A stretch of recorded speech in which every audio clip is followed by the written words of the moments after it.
out of San Marcos, CAF airplane. That's All Brother led the transport stream over Normandy on D-Day. That's the real deal airplane.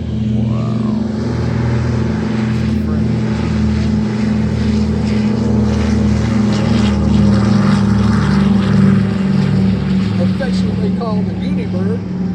This DC-3 C-47 still in operation in some parts of the world today. Designed in 1936. The next airplane is a Yellow Belly, the Beech C-45. Civilian nomenclature is the Beech 18.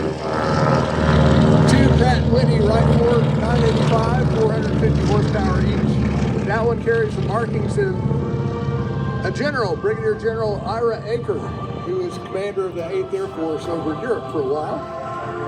And the last is the C-45. We call it the Spirit of the Permian Basin. It's based here in Midland. Joe Gammertsfelter is flying it for us. And this is the airplane that we use for Christmas night flight rides. Midland had C-45s and AT-11s, a bombardier trainer version of this airplane, which we have out on the ramp. That was what was flying around here during the war. More than 250 were based here at Midland Army Airfield. Wow. Coming in, we have the two Kavanaugh Flight Museum Navy fighters. The first, the Wildcat. That was built by General Motors. Mark Todd is flying it. The next is the FG-1D Corsair, built by Goodyear. This carries new markings for us. The USS Cape Gloucester. And the man who flew an airplane marked up like this was Captain Don Yost of the United States Marine Corps. This is VMF 351. Flying a Corsair off of the escort carriers was a bit of a trick because they didn't have much in the deck. So Marine aviators, of course, being highly skilled and trained by the Navy, can land on the escort carriers without too much difficulty. From left to right comes That's All Brother, the C-47 Skytrain. If you watch Band of Brothers, and if you haven't, shame on you. This is the kind of airplane that we dropped 17,000 paratroopers on Normandy starting at about 3 o'clock in the morning on D-Day, June 6, 1944. Wow, huge. Cue the music. Huge.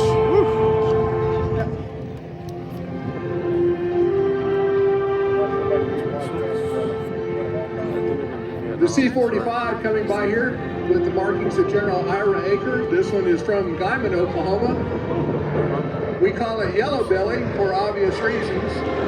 That actually is the color scheme that the RAF would have had their airplanes painted right. And also, here comes the General Ira Aker is the favorite son of Eden, Texas. If you're going to Austin from here, you go through Eden, you'll see there's a park named after General Ira Aker. Nice knowing. Here comes Joe Gammertsfelter and the Spirit of the Permian Basin, a C-45 that's based here.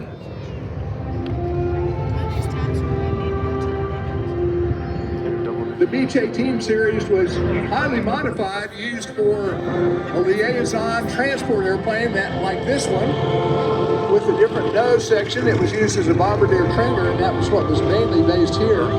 The Navy used those airplanes and called them JRBs, bug smashers, to a Navy fighter pilot who didn't like flying them. You had to fly the Beech 18 or Cessna made a Skytrain, and Curtiss made an 18-9 Chief. Those were all transition trainers, twin engine trainers before you got to fly a bigger airplane like this C-47, like the B-25 that you'll see later, the A-26, and also the B-29. Of course, everybody started off in either the PT-19 or PT-17 that you saw earlier. Then they transitioned to the AT-6 if they went into fighters. If they went into multi-engine airplanes, they went into this. Interestingly enough, if you were a tall, big guy, generally speaking, you got assigned to bombers. If you were a little short guy with a big ego, you got assigned to fighter planes. Well, it sucks being tall too. It does.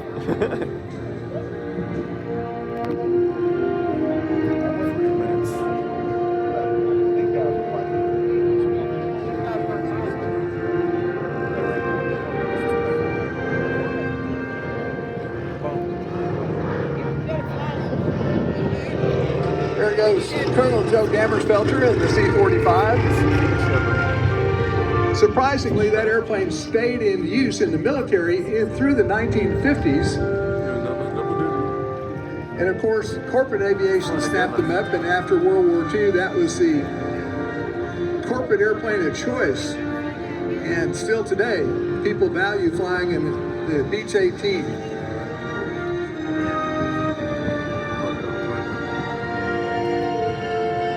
You'll notice as our C-47 flies by here, it has black and white stripes. Those were put on all of the airplanes that flew over Normandy right before the invasion.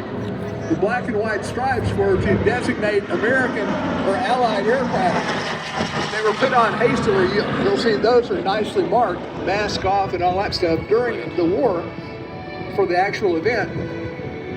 Airmen went out there with brooms and buckets of white and black paint and painted the stripes on so they weren't very neat.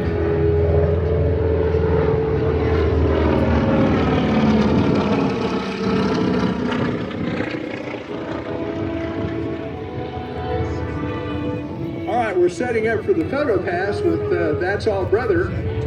I believe we're selling rides in That's All Brother. If you go over to the big hangar, you'll see a booth set up. You can purchase a ride in the airplane that actually flew on D-Day over Normandy.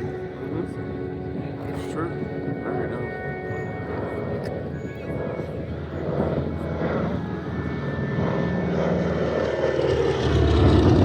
Sound of freedom. They're fun together. We're going to have a photo pass here with That's All Brother coming from the left to the right, so get your cameras ready. This is truly a historic airplane.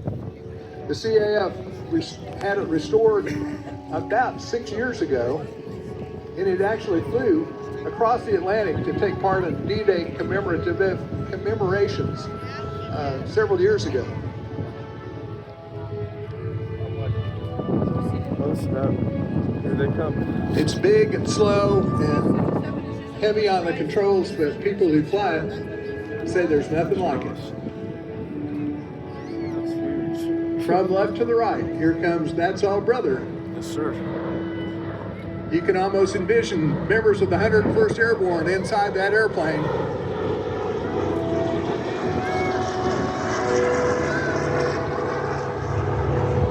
Wow.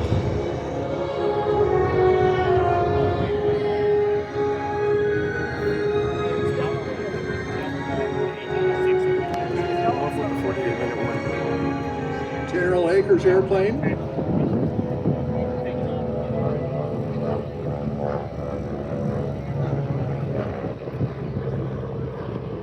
Here they come.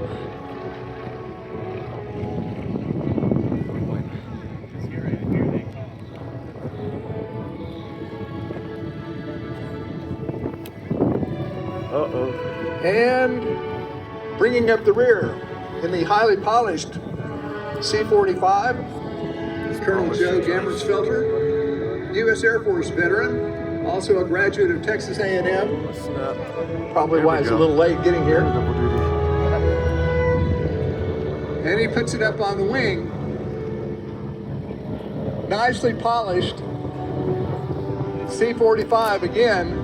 It's based here in Midland. You can see it any Saturday. Come on out, 9 to 3, no admission. That's our transports. My friends. So I'm going to turn this back over to Spanky, who gets paid to do this. Oh, back to me? Well, thank you, Bill. I was sitting there talking to your son, Will. All right, well There we done. go. Give it up for Bill Coombs. He very, very knowledgeable in all these airplanes. And we're going to ask him to stick around a little bit Interesting thing about That's All Brother, I'm a licensed skydiver that has about 300 some odd jumps, and I did a number of years ago, and we'll talk about these airplanes taxiing by right quick. That's B-25 Double Dog. That's a Navy DBJ Double Dog, B-25. And taxiing behind her is the Adventure big torpedo bomber that we saw earlier. That is a very, very iconic airplane. If you ever saw the Battle of Midway, Yep. instrumental in that. Wow. Battle of Midway, Bill. Which one? 26. Oh, they didn't have the TV. 26. And then coming up is the A-26. This is Night Mission. The Invader. Now, this is a very unique airplane. Not many of these are flying at all. Wow. But this is Night Mission, and it comes from, I believe, Oklahoma. Yeah, Oklahoma. All right, That's All Brother landing. Well, back to my little story. Being a licensed skydiver, here at Airsho, and I got to jump out of the airplane with the Red River Skydivers. And I will say this. That was one heck of a deal. It's very emotional because you think about it, although, as I recall, in what I read, That's All Brother didn't necessarily drop paratroopers. He may have been involved in gliders. It was just it was the Pathfinder, yeah. But still, I'm jumping out of an airplane that a lot of people, the last thing they ever saw in their life was that door. So that was very, very emotional time. So I was very fortunate to jump out of that airplane. Anyway, enough of that. We're getting the C-45s back on the ground, and now we're going to switch over to the bombers. That was the cargo flight, and these are the bombers now. Two twin-engine bombers and a single-engine TBM torpedo bomber. And we're trying to get word if Beth Ann Jenkins in Devil Dog is going to do her iconic Doolittle Raid reenactment. Okay, so we're waiting on word. The pyrotechnics folks, commemorative Air Force blasters, are very, very used to doing the Doolittle Raid. And if she does do it, we'll bring it to you in real time. If you're not familiar with the Doolittle Raid, is Jimmy Doolittle got a band of crazy folks together at B-25s and decided to launch it off the USS Hornet in response to Pearl Harbor. And the objective was to launch B-25s and invade the mainland of Japan, Tokyo, also called the Tokyo Raid. And it was just a crazy, outlandish idea, but it worked. And as a result, it proved to the Japanese that we can attack your homeland too. Got mad. Not all survived, but many did. And it was a one-way mission. They knew it going into it. When they took off from the carrier, they knew that they were either going to ditch in China, which is the preferred place, or God knows where else, because they simply didn't have A, the fuel, or B, there's no way they're landing back on a carrier. They could barely take off from the carrier, because these are not carrier-based airplanes. But that's the Doolittle Raid, and it became quite famous. And although we didn't do a lot of havoc, yes.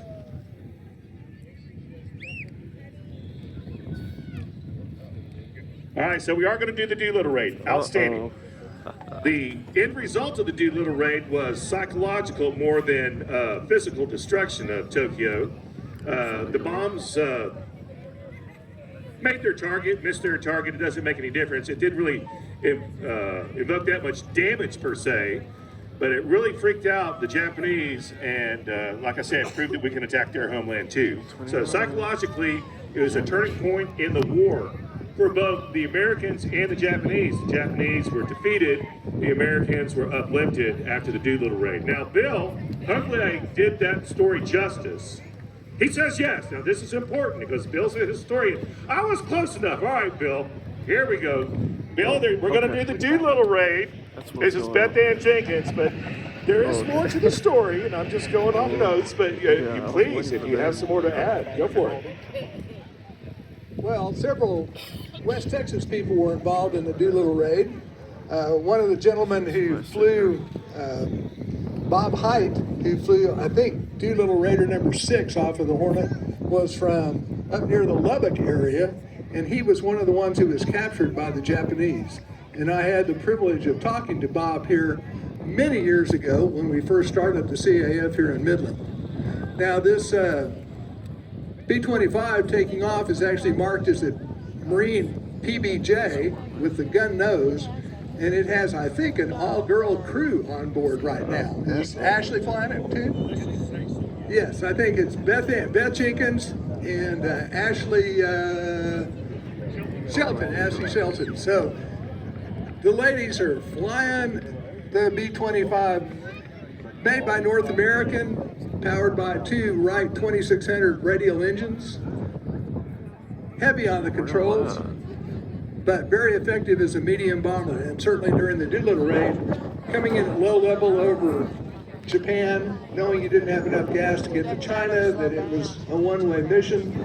As Spanky said, it took a lot of courage for those guys. There were 80 Doolittle Raiders, 4 died, 2 were released from captivity at the end of the war in very bad shape. One of them, interestingly, became a Christian missionary and went back to Japan to try to convert Japanese people into Christianity.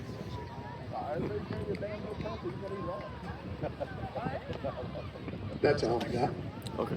You did great. Give it up for Bill. All right, so we're going to show you what the flight looked like. Like we talked about, the B-25s were launched off the aircraft carrier, the USS Hornet. Now, here's the deal. We're waiting a little bit on this regional jet to show right. Here's the situation. They had to fly at very low altitude in order to escape, if you will, enemy radar. But ironically, as the story goes, some Japanese fishing boats saw the Doolittle Raiders, the B-25s, and kind of radioed in to the homeland, says, hey, something doesn't look right. Well, the Japanese didn't believe it was at all possible for the Americans to launch B-25s from a carrier, much less attack their homeland, so they kind of just blew it off. But anyway, what they would do is they would come down very low, and once they got onto the mainland of Japan, if I said China a minute ago, please excuse me, the bomb bay doors would open and they would pitch up dramatically, kind of skip bombing, if you will, dropping their ordnance onto their targets. And it was very effective psychologically. And Beth is going to reproduce a Doolittle raid run as soon as this airliner gets back to the terminal. There they go. Maybe he wanted to stick around and watch the Doolittle raid. I would. Now, this comes with pyro, so you have been warned. Okay, I'm ready.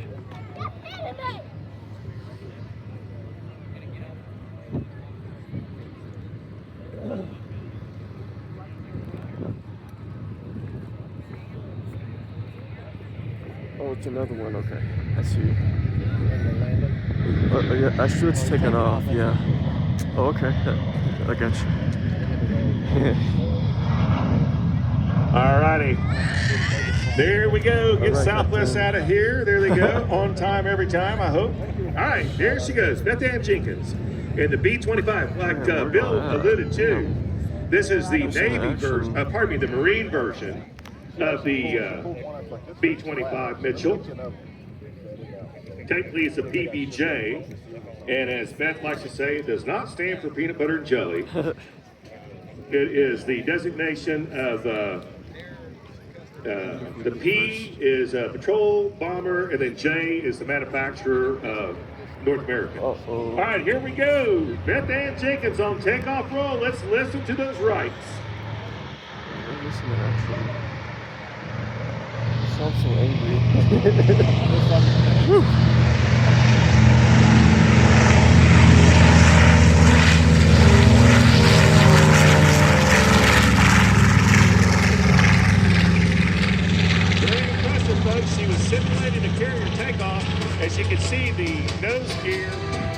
the ground quite soon.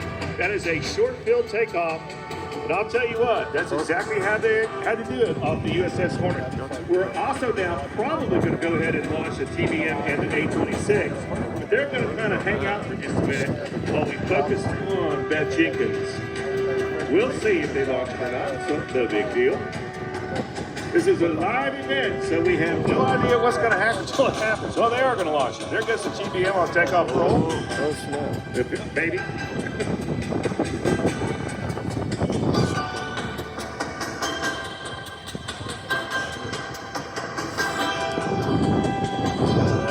All right, so all eyes on the B-25 as it's flying at a low altitude.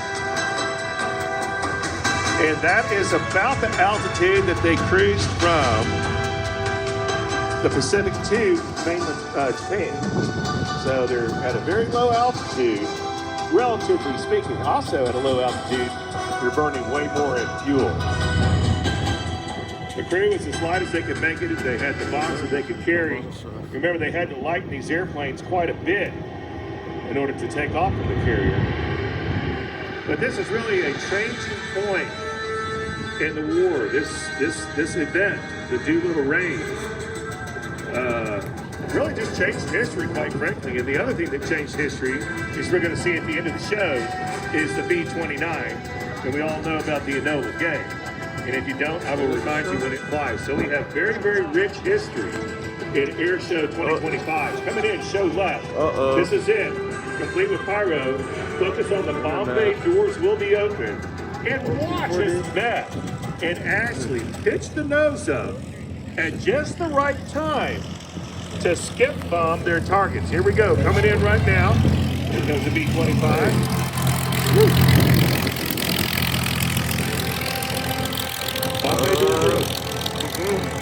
Uh-oh. She's pissed.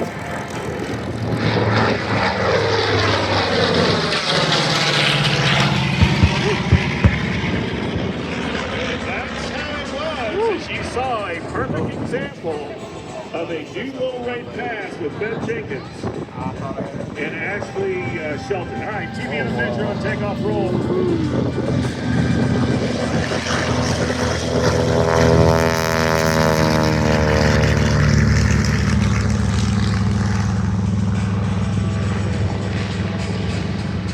TBM is a massive single-engine aircraft. Okay. Grumman TBM Adventure. Now, finally, we have the Douglas A-26. Uh-oh. That's a fast airplane right there. It's very fast. Uh-oh.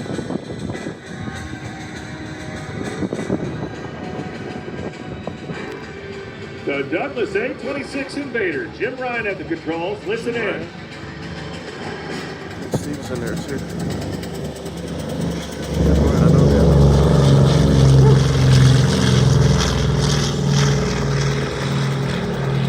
It's a matter of perspective. You saw the B-25 was a good 100 feet in the air before Jim even rotated. Nothing against Jim. It's just that Beth was simulating the takeoff from the carrier, the maximum performance short field takeoff of the B-25. So that was a good reference there. Both twin engines, similar performance on the ground. But anyway, we're going to get these bombers passing by, and we're going to listen in and understand a little bit of history. I'll tell you a little bit more now about the Devil Dog. It's part of the CAF, Commemorative Air Force. It's, of course, the CAF is the largest flying museum in the United States, and the Devil Dog Squadron is located in Georgetown, Texas, where the membership works very hard at keeping this airplane flying, and I tell you, they do a heck of a job. It makes 99% of dispatch. It's always at a show. The 1943 North American, they manufacture the B-25. These 4 B-25s that the Army Air Corps could use. And the U.S. Navy received approximately 800 of them. But being in excess to even their needs, finally they went down to the Marine Corps. The Marine Corps said, heck yeah, we'll take them. We can use these things for night heckling, anti-shipping missions, and close air support on beachfronts. So this is technically a Marine version of the B-25.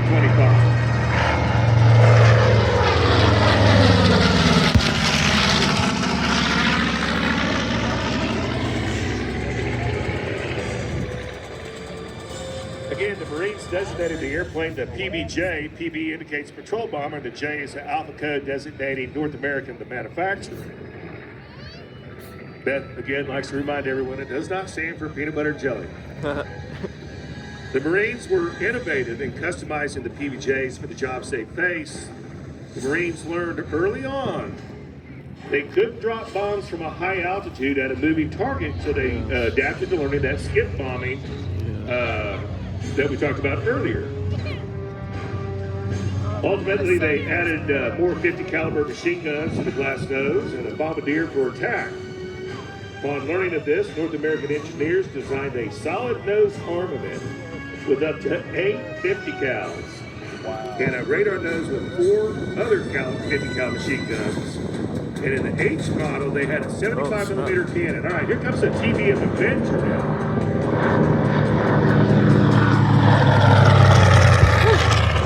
Torpedo bomber.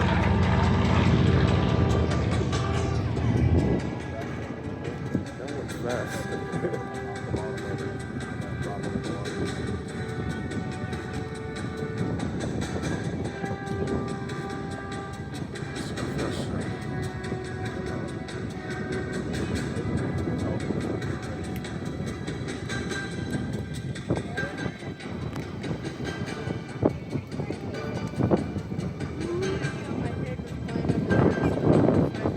All right, here comes the A-26 Invader. Now, this is a unique airplane, and Jim's going to fly this airplane solo.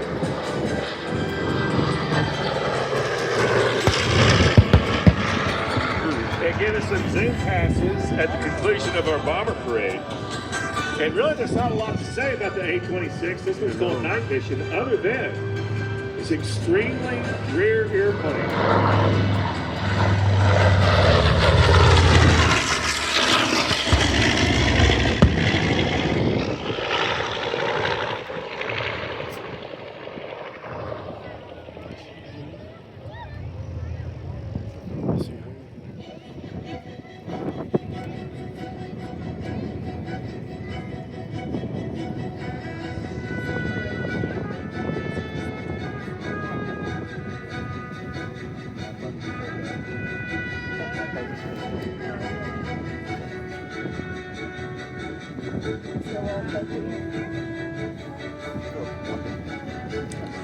So, Bill, do you have a lot of knowledge on the A-26? Well, that particular A-26 is marked as a Korean War airplane and was used in the Korean War after World War II. Of course, we had quite a few airplanes. Little known fact, the United States built more than 300,000 combat airplanes in a little more than 4 years. So when Korea came along, we decided to use the best of World War II airplanes, and the A-26 was used as a night bomber and also as a night intruder. The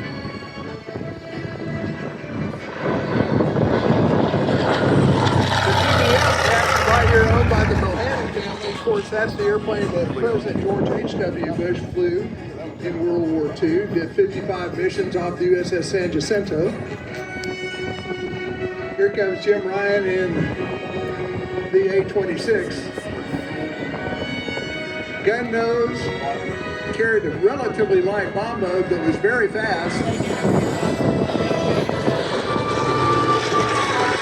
And it'll actually outrun Mustangs at low level if it gets ahead of speed. Yeah. Here comes Beth Ann in the B-25. You might notice she's cutting the corner so she can keep up with the A-26 because it's a little faster than the B-25. All very good information. And as Bill was alluding to the speed of the A-26, we're going to see that at the end. That's why we're going to have Jim fly solo.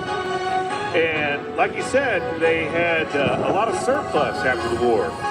And the A-26 saw action in Korea and in some ensuing conflicts. But also, on the civilian side, it was popular at the Reno air races there for a while.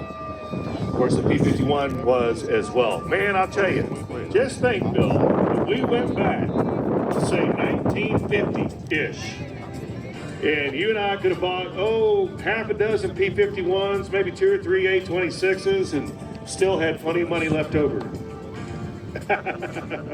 It's not that case anymore. These are multi-million-dollar assets in the sky, folks, believe it or not. But yeah, there was a surplus of aircraft. In fact, they flat out just demolished most of them. There's a lot of the Navy dumped them overseas, all that type of stuff. But nonetheless, all right, here comes the Avenger.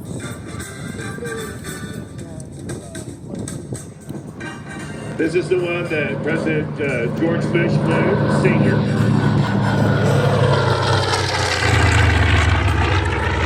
And that's a crew of 2, crew of 3. I knew I was going to mess that up. There was 3 because you had a rear-facing gunner and radio operator. There we go. You know, back then you had to have radio. They didn't have Ford Flights, Garmin 430s like we do nowadays, or G1000s. You had to actually navigate. Now, here's the A-26. This is a slow pass for Jim. He's just cruising.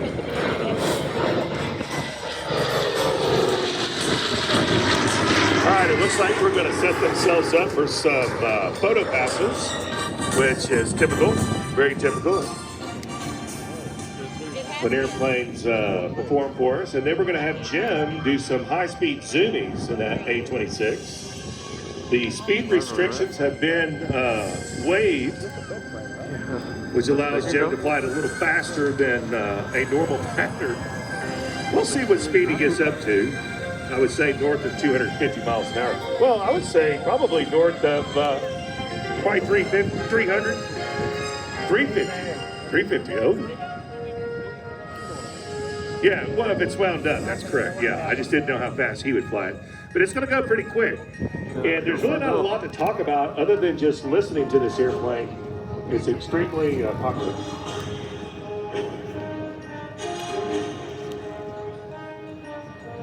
Over your left-hand shoulder, good time to take a picture of the devil dog.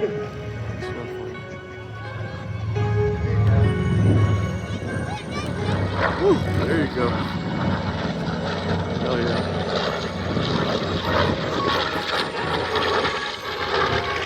I don't know the exact number of years Beth has been flying this airplane, but I've been doing air shows for more than 20 years now, sadly. I mean, time flies, Bill, when you're having fun. I was young when I started, and she was doing it back then. Bill, seems 30 years, sounds about right. That's a long time. Film them. Film them so you can breathe. Right, here comes the TBM over the left-hand shoulder for a nice photo pass. Just pretend George Bush is in there. Wave at him, he can see you. The Bohannon over TBM. Perfectly over.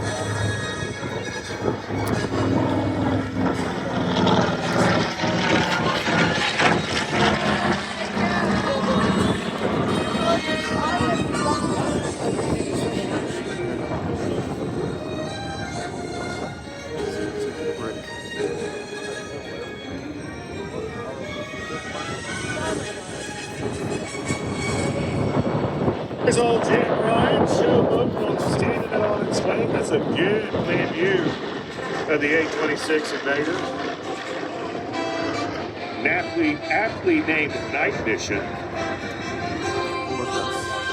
All right, looks like maybe one more photo pass, possibly, and then we're going to RTB return. We're going to land the B-25, the TBM. Have a few passes with Jim Ryan and the A-26, and then carry on. So the good news is our air boss. Oh, by the way, when you have an air show, I probably failed to mention there's someone that is conducting the orchestra.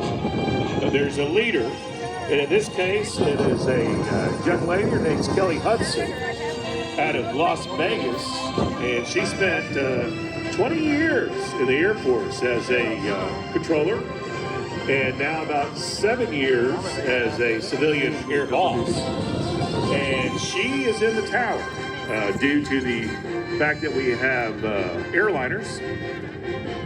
Normally she'd be out front here on the announcer stand and you can meet her and see her. But in this case, she's in the tower. But she's leading the parade and directing all the traffic. And the reason I bring her name up is because she's doing a heck of a job. We are completely on time. So far, no delays. But having said that, I just gave us the kiss of death. Hopefully not. We're directly on time right now. Okay. So we're going to go ahead and land the B-25, the TBM, and then we have a couple more airline arrivals. And at that time, Frito's going to spin some music for us. And then we're going to come in with some zoomy passes in the 826 with Jim Ryan. Woo. Woo. That's fast. That's lovely.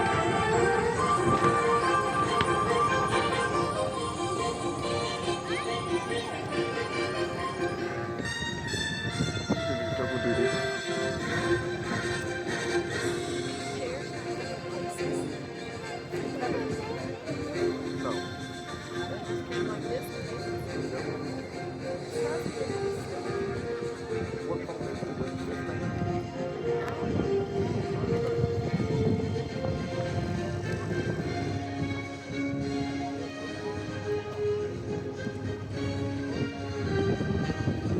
Yeah. All right, here comes that Avenger, which operated off the aircraft carriers. Tail hook is not deployed here, but imagine if it were. Yeah. Very large airplane, but the wings do fold back, and you'd be surprised at how efficient it is. It's huge. With the wings folded back and how much space it saves to pack them on, the carriers. Okay, we're going to have a couple of airliners right now, so we're going to ask Frito to crank some music, and we'll be back with you in just a moment.